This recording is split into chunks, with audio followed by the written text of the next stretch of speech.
Macer Gifford. He's a former British volunteer fighter in both Syria and Ukraine, and also author of the book Fighting Evil, the ordinary man who went to war against ISIS. A very good morning to you, Macer.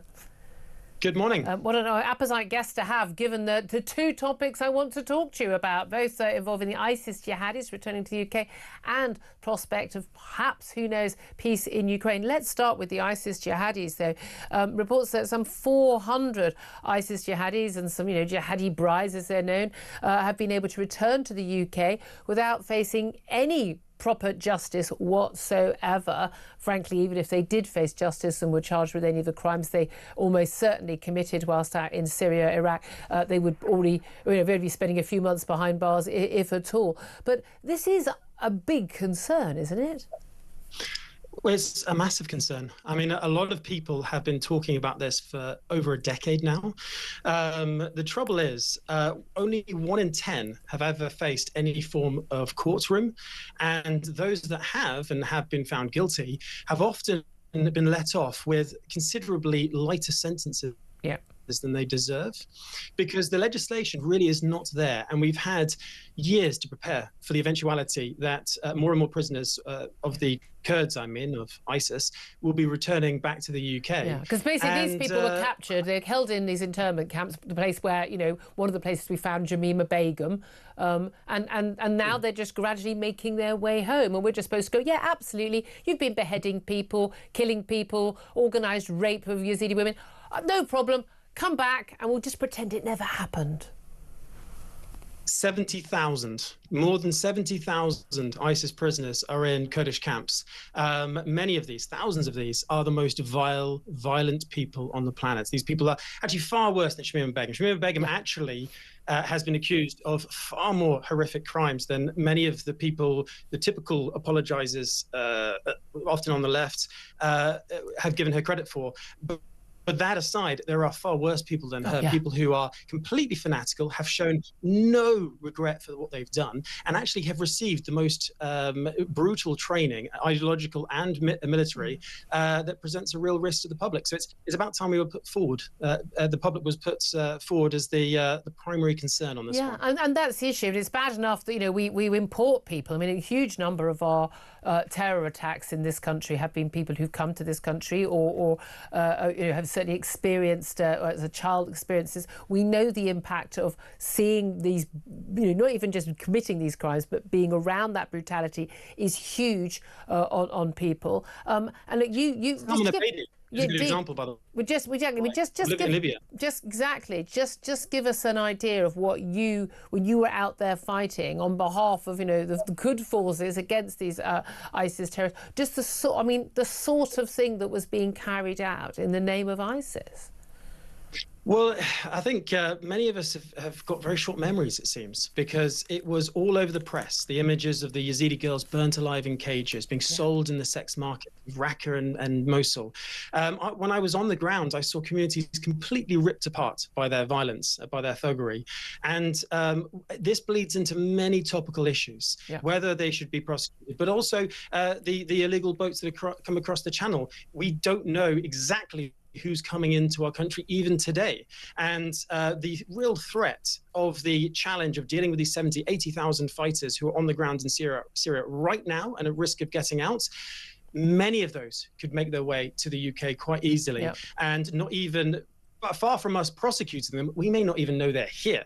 So stiffening our border legislation, stiffening our sort of laws to make it easier to prosecute these people, it is all part of a coherent strategy that we need to put together, and we need to do it urgently. Absolutely, and it is extraordinary actually when Yvette Cooper made a statement in the House of Commons yesterday about the Keir Starmer's announcement on the immigration white paper from yesterday morning, and when Nigel Farage got up and was was talking about we don't know if terrorists are coming through on the illegal on the channel boats, there were sort of cries of shame and the like, but the security services have said just this.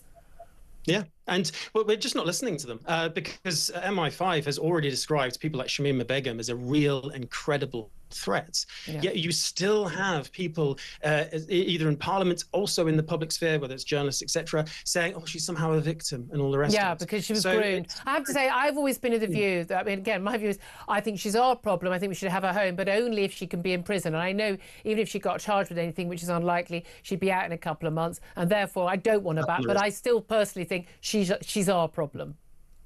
No, I get that. So I recognise that argument. I've always been quite vocal in my determination to keep her and all of them out. I do like there is some very robust legislation about removing citizenship for people accused of worst crimes. I think that should be built upon. There are far more things that we can do to deter people accused of the most dreadful crimes who come into the UK.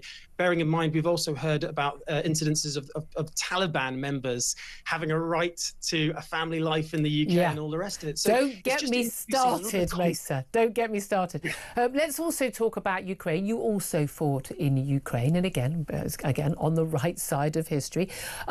There is this basically sort of offer of ceasefire talks or peace talks in Istanbul, hosted by the Turkish President Erdogan on Thursday. Basically, you know, the call has gone out for there to be a ceasefire beforehand. Zelensky has basically called Putin's bluff and gone, look, OK, I'll turn up in Istanbul on Thursday. I'll wait for you to turn up, Vladimir. Donald Trump is now doing his little Middle East tour. He's in Saudi Arabia today, but talked about how, you know, if he thinks things are going well, basically he'll want to turn up and take part of the glory, not let President Erdogan take it. But do you think there's any possibility, A, of Vladimir Putin turning up, and B, those talks resulting in anything close to peace? I am sceptical, I have to say. We are seeing the green shoots of a negotiation going on, but I think there is a real disconnect in America particularly about Russia's willingness to negotiate and their willingness to seek peace. Vladimir Putin started this war because he truly believes that Ukraine is part of Russia, it's an integral part. He has got this completely deluded sense of not only self but also the sort of purpose and future of his own country and where Ukraine sits in that. So without that realization that Vladimir Putin is very much part of the problem, and by ceding so much to him over the last couple of months, we are literally negotiating away our own position here by simply saying, automatically recognizing Crimea being Russia, recognizing that Russia has a right to Ukraine. There's so much we've given up already. Yeah, the starting point. Well, not we, Donald Trump gave it up. The starting point was kind of the worst case scenario end point at one point, wasn't it? In terms of the men, look, you fought, you know, actually on the front line in Ukraine early on in the war. In terms of the men that you fought alongside and the men and women, the families that you would have met as, you know, as various towns and villages and cities got liberated from those advancing Russian forces, what would they say? What would they want? Because we're often told, hey, you know, we need to end the meat grinder, we need to get these people, you know, back to normal life, and if that means giving up territory, that's something the Ukrainians would do. Is that what the men and women you fought alongside would be willing to do? Well, there's absolutely not, is the short answer. The more complicated answer is the beauty of serving alongside these people is you get to meet so many people from all walks of life. And what has been so wonderful to see in Ukraine is that from the guys who pulled your pints in the bar to the waiters to the middle class, the dentists, all the rest, all they came together to defend their country, very much like the queues of people outside the offices, recruiting offices during the Second and First World War in our own country. Ukraine is under threat, and it is their future we're now supposedly negotiating over, and we should be listening to them. The vast majority want the tools to do, as Winston Churchill said, give us the tools, we'll do the job. That's very much the purpose here.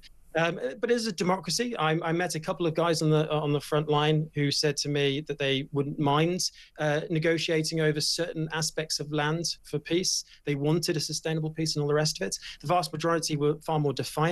So that there's a debate going internally in Ukraine. But the real challenge here is listening to them and making sure that they're the ones that are heard and not the short-term interests of America and etc. Absolutely. Macer Gifford, always so good to talk to you, a former British volunteer fighter in both Syria and Ukraine. Thank you so much for joining us.